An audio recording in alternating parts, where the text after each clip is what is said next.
everyone, Daniel here from the Next Issue Podcast. On today's video, I'll be doing a review for Day Shift. This is a new film from Netflix.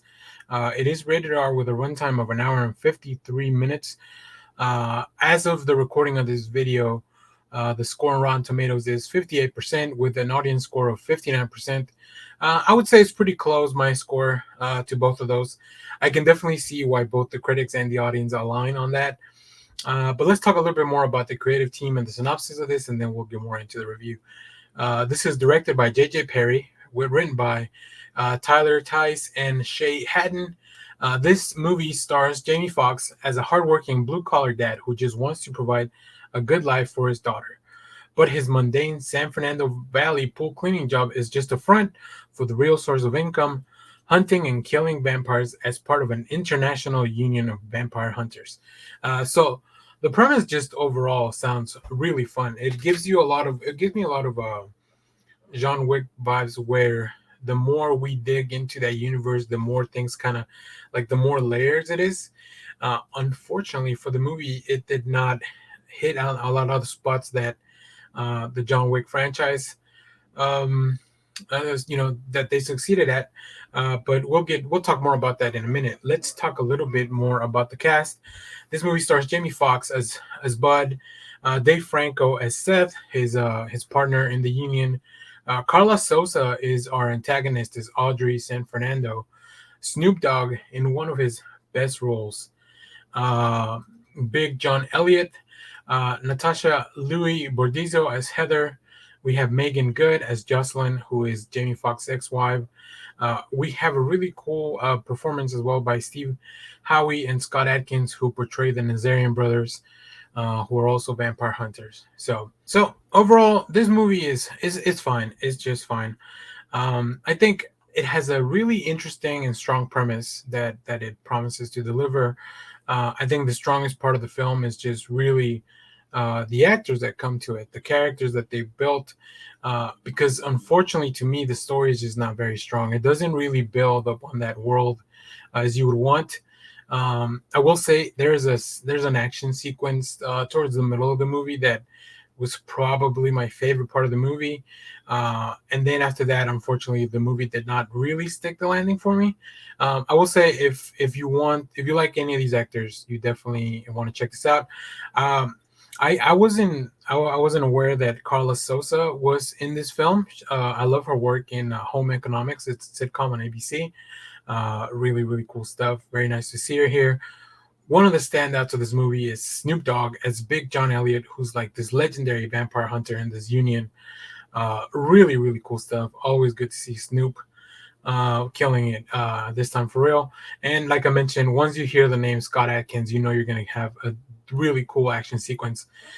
So yeah, overall this was fine. It definitely delivers on what it promised in the trailer and all the advertisement, which was really, you're gonna get a movie about these people that hunt vampires, but that's really all it gives you. It's a little bit scattered and all over the place, but then also sometimes it gets really gory and a little campy, which I like. I wish they had leaned more into that. So yeah, it almost suffers from the same thing that Red Notice had, which feels like these are just algorithmic put together movies, which I don't think they fully are. I mean, there are people working behind this stuff, but I think there's a list, like a checklist of things that audiences like vampires and hunters and like these action scenes. So how do we put all that stuff together? Plus, insert a bit of this like gigantic cast of like really charismatic actors. So yeah, I think Netflix has been moving towards like these a little bit more formulaic movies. Sometimes they hit, sometimes they don't. It just really depends. They've had things like The Gray Man and Red Notice that I talked about. We now have this, so they're definitely spending money on these movies. You could really tell, like the production value looks really high for this stuff. I didn't notice anything that was like too outrageously, that didn't look good. So that's one good thing for that. So if you have 2 hours, which to me it's a little long. This movie, if had been a little like just a little tighter around some of the edges, it would have definitely improved as well. I think with the pacing and all that stuff would have been it feels like they wanted to build out the world, but then just kind of decided to backtrack on some of that. So like they didn't fully commit to the world building, which kind of made the story just kind of feel a little bit overstuffed. But like I said, the central premise of this, like it's a fun concept.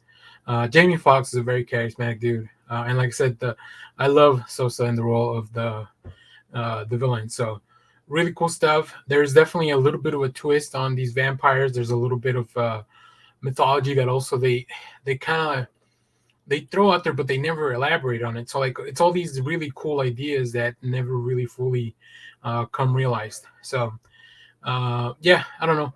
I think during the live, and I've seen this in other reviews, like Netflix feels like they're doing B movies with a talent, which is really interesting. It's an interesting approach to filmmaking. I do like that they're making B movies because I think they can be fun, and then it's kind of an almost forgotten movie genre that they need to kind of bring back. Like these, we can some of the really cool things can come on from a B movie like that. So I don't know. You guys let me know if you watch Day Shift. Let me know what you thought. Like I said, I recommend it enough if you have a couple hours to just kind of sit there and watch a movie that is not going to require a lot from you. I think it's fine enough. So I definitely agree with the critics and the audience. This around 60% is probably where this movie sits for me as well. So let me know what you thought of this movie. Let us know if there's any other movies you want us to check out. As always, thank you for watching, everyone. Remember to share, like, subscribe, hit the bell so you know when we go live. That is most Sundays, 10 a.m. Central Standard Time. Stay tuned because we have more comic reviews, trailer reactions, TV recaps, movie reviews, all that fun stuff in the channel. And thanks for watching, everyone.